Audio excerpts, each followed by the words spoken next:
Runways, Part 1. Flying a supermodel isn't all it appears to be.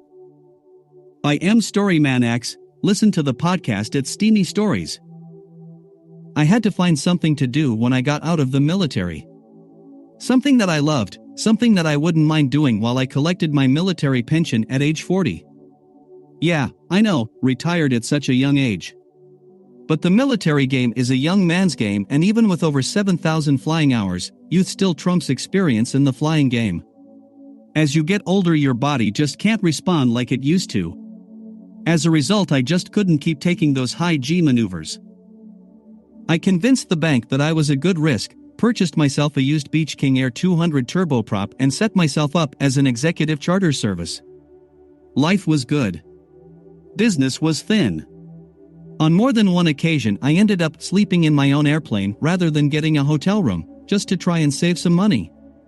It's not easy to pay for a $750,000 aircraft, fuel, maintenance, and living expenses. To be quite honest, I was about to drown under that debt. Welcome, Amy. Amy called because of one of my business cards I'd left in so many airports. Amy was the executive secretary to a somewhat famous fashion model. In her own words, she was a glorified babysitter, helping Kimberly manage her multi-million-dollar business of runway modeling and lingerie line and endorsements. Her current problem was that Kim had suddenly become afraid to fly commercial following a spate of terrorist attacks against aircraft. Her question was a simple one. Would I be interested in contracting to handle flying her around the country? Could I deal with airport runways so she could focus on helping Kim dominate the fashion garment runways? At that point, I would have contracted to fly Beelzebub himself if the price were right. Little did I know that 6 months down the road, I'd feel as if that was exactly who I was flying. Kim was gorgeous.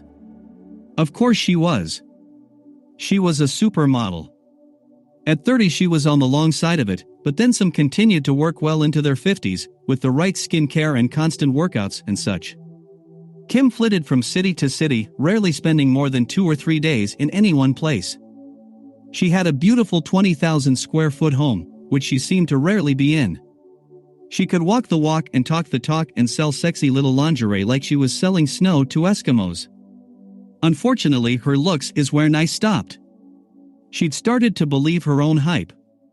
She'd started to think of herself as a diva and act as if those of us around her were beneath her. More than once her sweet lilting voice snarled from the passenger cabin that I was flying too rough, or making the plane bounce too much for her to sleep. As if I had any control over the air currents. Amy was the constant. She was always there, inserting herself between Kim and whoever might possibly be around her. She soothed Kim and kept her empire on an even keel. But while the pace seemed relentless to me, Kim seemed to just eat it up. She loved the challenge as much as I loved flying. I suppose if I hadn't gone out on a limb after 3 months and updated my plane from a 1980s vintage to a reasonably new 2002, I might have even quit the contract. But with that new payment to cover, the last thing I wanted to do was kill the cash cow. I'd asked Kim more than once for a date, and always gotten the same answer: we can fuck or we can work together. Which do you prefer? X-Ray Alpha Golf Foxtrot 7, rolling. I radioed the tower as I applied the throttle and sent the Air King accelerating down the runway. This was going to be a relatively short trip. Kim had some kind of a photo shoot in the middle of Missouri, at some lake called the Ozarks, out in the middle of nowhere.